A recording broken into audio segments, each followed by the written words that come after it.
கர்த்தருடைய நாம மகிமைப்படுவதாக. ஆண்டவரும் அருமை இரட்சகருமாகிய இயேசுவின் நாமத்திற்கு மகிமை உண்டாகட்டும். இந்த நாளில கூட தேவன் நம்மோடு கூட பேசும்படி கேட்பான். இயேசுவே எங்களோடு பேசுங்க எஜமானனே, இயேசுவின் நாமத்தின் பிதாவே. அவன் எடுத்து வாசிப்போம். அப்போஸ்தலர் 15ஆம் அதிகாரம் சோதரன், அதுல 17ஆம் வசனம் கூட வாசிப்போம்.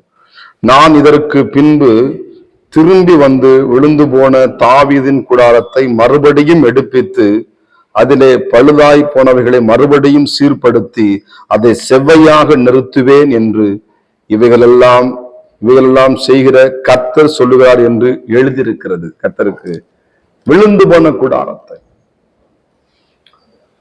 நீங்க எந்த இடத்துல விழுந்து போனீங்களோ, எந்த இடத்துல தலை குனிந்தீங்களோ,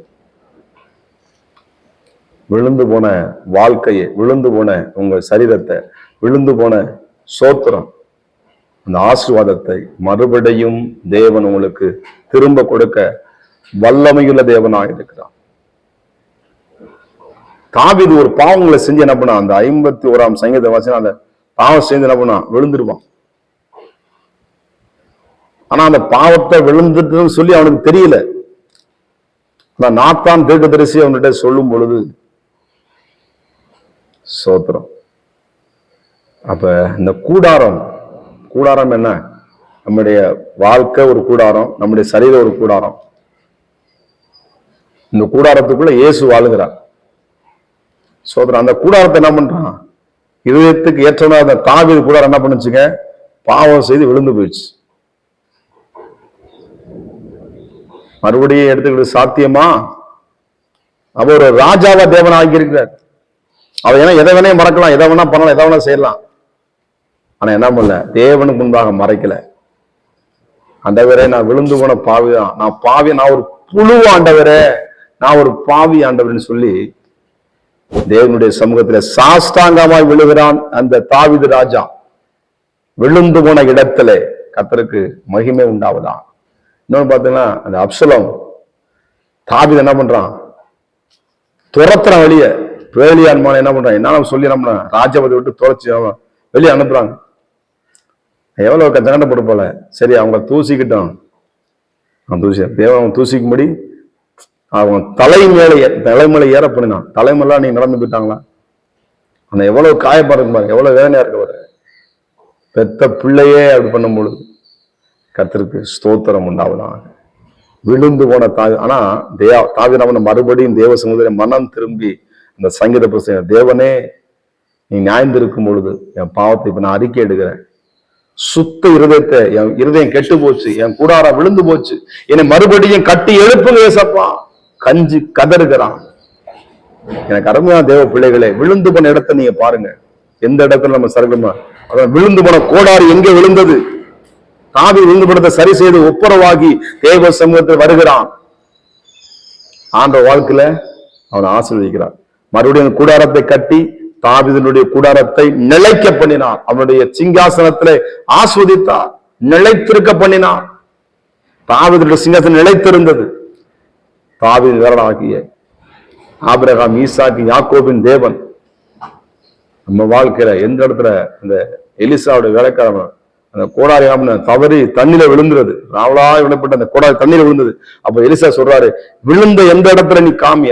அந்த இடத்தை காமிக்கும் பொழுது இரும்பு கொடாலி மேலை மிதக்கிறது. எனக்கு அருமையான தேவனுடைய பிள்ளைகளே, நம்மளை தேவன் மிதக்க பண்ணுகிற ஆண்டவர். நம்ம விழுந்து போன இடத்துல நம்முடைய கூடாரத்தை, தலையை நிமிர பண்ணுகிற ஆண்டவர். நிச்சயமாக எந்த இடத்துல நீங்க தலை குனிந்தீங்களோ, அவமானப்பட்டீங்களோ, அதே இடத்துல கர்த்தர் உங்களை உயர்த்த வல்லவராக இருக்கிறார் என்பதுல எந்த விதமான சந்தேகம் இல்லை. தாவீதுக்கு செய்த ஆண்டு உங்க செய்ய மாட்டாரா? நிச்சயம் செய்வார். தாவீதுக்கு மாத்திரம் தேவன் அல்ல, அவன் நமக்கும் தேவனா இருக்கிறார். இந்த உலகம் வந்து ஒவ்வொரு மனிதனுக்கும் அவர் தான் உலக ரட்சகர். இயேசு சீர்படுத்துவார், ஸ்திரப்படுத்துவார், நிலைநிறுத்து, உங்களை சீர்படுத்துவார். தாவீதை சீர்படுத்தினார். நம்ம வாழ்க்கை சில சீரமைப்புகள் உண்டு. சொல்லுவாங்கல்ல, இந்த கட்டடத்தை சீரமைக்கணும். கர்த்தருக்கு சோதர் கர்த்தர் கையில கொடுக்கும் பொழுது அவர் நம்ம நல்ல ஒரு பொருளாக வணைய வல்லமைகிற தேவனா இருக்கு. அந்த இடத்துல எழுதப்பட்டிருக்கிறது. என்ன பண்ண அழகா என்ன பண்ணாரா, ஸ்தோத்திரம், சீர்படுத்தி அதை செவ்வையாக செய்கிற தேவன். கைவிடவே அவர் உன்னை விட்டு விலகும், அவர் சொன்னதை செய்யும் அளவும் அவர் கைவிடவே மாட்டார், கைவிடவும் தெரியாதவர். அது எந்த நோயா இருந்தாலும், எந்த பெயர் சரி, எந்த சத்துருவும் போராட்டம் சரி, எந்த விதமான பொறாமை ஆவி, எந்த விதமான மனுஷ ஆவி உங்க தலை நினைச்சாலும் கர்த்தர் உங்கள் தலையை அந்த விழுந்து போன இடத்துல தேவ உங்கள் தலையை நிச்சயமாக உயர்த்துவார் என்பதுல எந்த விதமான சந்தேகம் இல்லை. தேவனுடைய பிள்ளைகளே, உங்களை ஆண்டவர் உங்கள் கூடாரத்தை மறுபடியும் எழுப்பி கட்டுவார். தாவீதை கட்டின ஆண்டவர் உங்க குடும்பத்தையும் கட்டி எழுப்பார், உங்க பிள்ளைகளையும் கட்டி எழுப்பார், உங்க பிசினஸையும் கட்டி எழுப்புவார். உங்க நஷ்டம் அடைந்ததை மறுபடியும் உங்களுக்கு திரும்ப பெற்றுக்கொள்வீங்க.